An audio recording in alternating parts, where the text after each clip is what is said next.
A good way to help injury-proof yourself is to practice this, starting with a lightweight, turning it into strength training, and practicing loading your joints. Your tendons and your ligaments get less blood flow than your muscles, so it takes longer for them to adapt. Picking weights up to shoulder height is an essential athletic training idea. You see this in almost every type of professional or semi-professional sports training program. Cleans, power cleans with a barbell, it's something that you do at CrossFit all the time. You do it at the gym, but you can also do cleans with every other type of object. In the real world, objects are not symmetrical like a barbell. So you have sandbag cleans, you have kettlebell cleans, you have med ball cleans. Something that you can do with kettlebells and heavy clubs better than with any other type of implement is rotating cleans.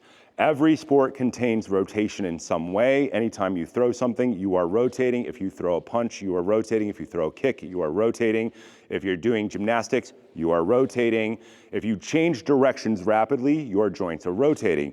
So we would like to prepare our body to rotate better by learning to rotate under load. That means that we can do outside cleans, moving away from our center line, inside cleans, moving towards our center line.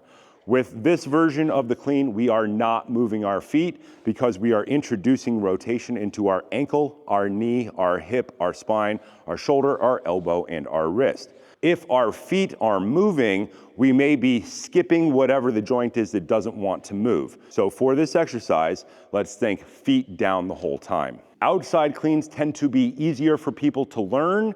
Inside cleans come later in training. Outside would be moving away from our center line. Inside would be moving towards our center line. If you're thinking about this in the context of martial arts, think about outside being a jab and inside being a cross. We can do direct parallels to all of these things. When we set up for this exercise, we're going to pick it up with a normal swing clean. Take a step back 12 to 18 inches away from the kettlebell. Point your feet straight ahead. Because we are rotating, pointing our feet straight ahead is very important. If we turn out and we do these rotations, people tend to collapse the arch of their foot, roll their ankle in, roll their knee in, and tend to introduce more misalignment and tend to do damage to themselves. With this exercise, pointing your feet straight ahead is very important. Your feet are straight ahead, arches can fire, your knees can rotate properly. Thumb points towards the sky, thumb points down. Get down into deadlift general position, which is the bottom of a clean. Push the weight back, bring the weight all the way up. How we catch a kettlebell is different from a barbell. It is different from a dumbbell. Elbow, wrist, pinky, all in a vertical line. The L of our hand should go into the L corner of the kettlebell. The handle should be down at a 45-degree angle. This is different from a barbell catch, where you would have a bent wrist and the handle would be parallel. Because a kettlebell can move around your joints, you should line your body up in the straightest possible way. Think of it like when you throw a punch, you have your wrist flat, not bent, otherwise you break your wrist. For this exercise, our feet are not going to move. We're gonna introduce rotation right away. We're gonna rotate our hips 45 degrees, rotate our spine another 45 degrees. Our upper body will have rotated 90 degrees from our feet without moving our feet. Rotate. The coaching cues are push, swing, pull, catch. Push, swing, pull, catch, rotate all the way back to center, stand all the way up. Catch is important. Every rep should be down at a 45-degree angle. Starting again, rotate without moving our feet. We are already rotating our ankles, knees, and hips. Our spine completes the rotation. Push, swing, thumb up, pull, catch.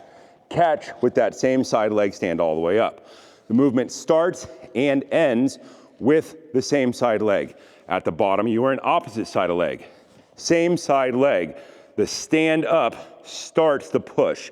You're pushing from the ground. You're using your legs to start the clean. Push, load the opposite leg, rot across, catch. Rotate, push, swing, pull, catch, come back to center, stand up, rotate, push, swing, pull, catch, come back to center, stand up. Most people will find that they rotate with their dominant hand inside really well, but their non-dominant hand, not very well at all. Non-dominant hand is harder for most people. Elbow is caught on the hip. Rotate, feet are pointed straight ahead. Push, swing, pull, catch, come back to center. Stand all the way up, straight legs. Squeeze the glutes, drive the rib cage down. Rotate, start same side, leg starts the movement, push, swing, pull, catch in that same side leg, stand all the way up. A lot of people get knee injuries from rapid changes of direction. They put their foot down, they change directions rapidly, and they get an MCL tear. That's very common. A good way to help injury-proof yourself is to practice this, starting with a lightweight, turning it into strength training, and practicing loading your joints. Your tendons and your ligaments get less blood flow than your muscles, so it takes longer for them to adapt. So your barbell clean can be super heavy, and your kettlebell rotating clean can stay generally light for a long time. But you should practice both outside kettlebell cleans and inside kettlebell cleans. They are two different rotations for the ankles, the knees, the hips, the spine. This is in the clean family of movements.